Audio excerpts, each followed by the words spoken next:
The Wedding Thief, written by Brett Bacon. Exterior, Allentown, Pennsylvania. Steel plant, night. An unmarked black van pulls up to an isolated security gate behind the steel plant.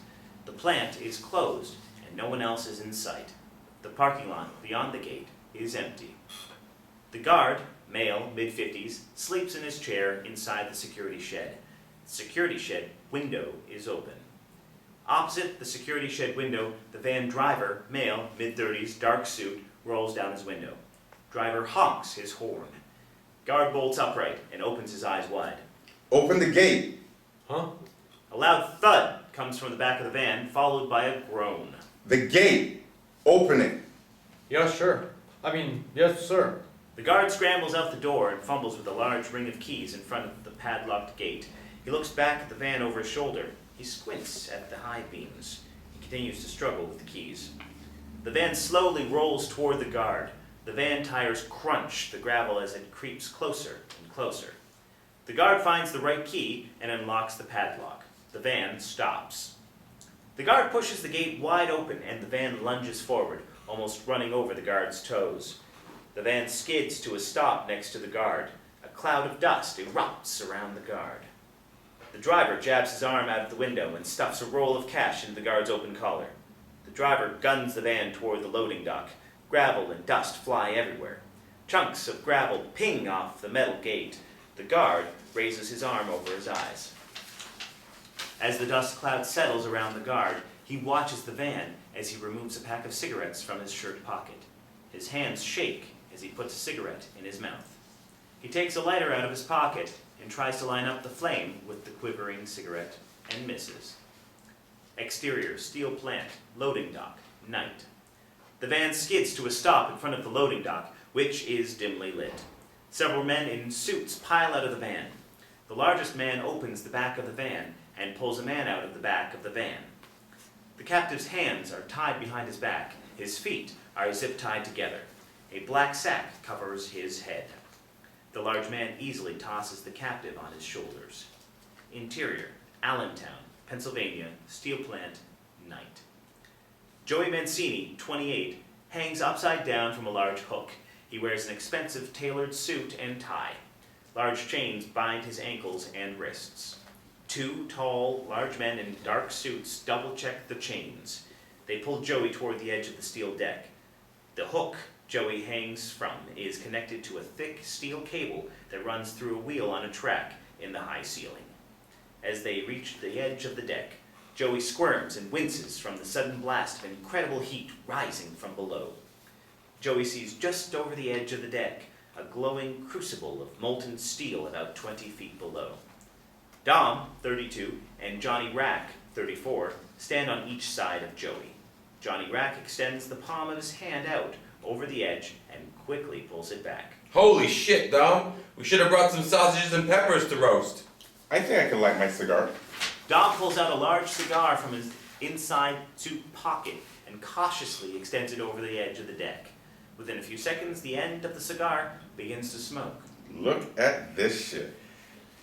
If you cut me loose, I'll cook some sausage and peppers for you with a nice penne pasta to go with it. All I ask is you let me have one of your cigars. Dom and Johnny Rack bellow with laughter, and the other four men watching begin to laugh too.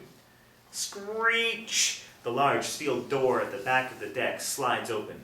Lorenzo Lombardi, 52, strides in. He wears an expensive suit. He looks like a retired heavyweight boxer. Thick neck, big shoulders, more muscle than fat. One of the men grabs a rusty metal folding chair and places it in front of Joey. Lorenzo sits down and stares directly into Joey's eyes, which are level with his. Do you know why you're here? Lorenzo waits for a moment for Joey to respond. Not looking surprised by Joey's silence, Lorenzo shrugs. Do you ever notice that when you get stopped by a cop for speeding or whatever, that they ask, do you know why I pulled you over? They always ask, because one dumbass out of three admits to what he was doing wrong. The men all laugh, and Joey cracks a smile and laughs. Lorenzo begins to laugh too. Of course, you have no idea why you're here, right? That's right. I've got no idea why. You made a big mistake. You've got the wrong guy. I don't know what this is all about, but whatever it is, I didn't do it. Lorenzo looks at his men, and they all burst into laughter again. Joey begins to laugh again, too. Lorenzo grabs Joey's tie and pulls him closer. Lorenzo notices the label on the tie. It's a Hermes tie. Hermes. Nice. I prefer Italian silk ties myself. I'll tell you what, if you let me go, I'll give you my tie. The men start laughing again, but when they notice Lorenzo isn't laughing, they stop immediately. Lorenzo's eyes flash with anger. Enough of the bullshit. Where is my ring? Right where it should be, in the top drawer of your desk in your home office. Lorenzo's eyes widen. He motions to Johnny Rack. Phone. Johnny Rack hands Lorenzo his cell phone. Lorenzo stands up. He looks at Joey.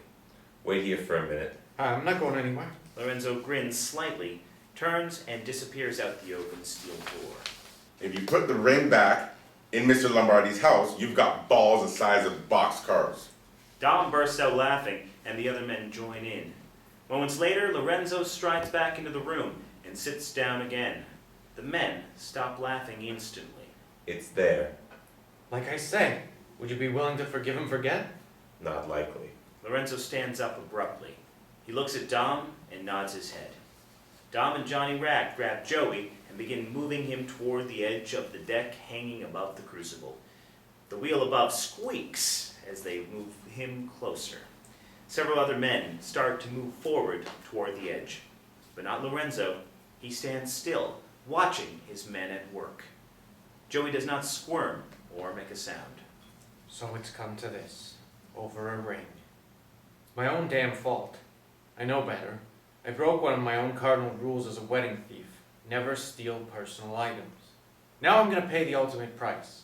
30 days ago, everything was going great. I had the world by the ass, as my father used to say.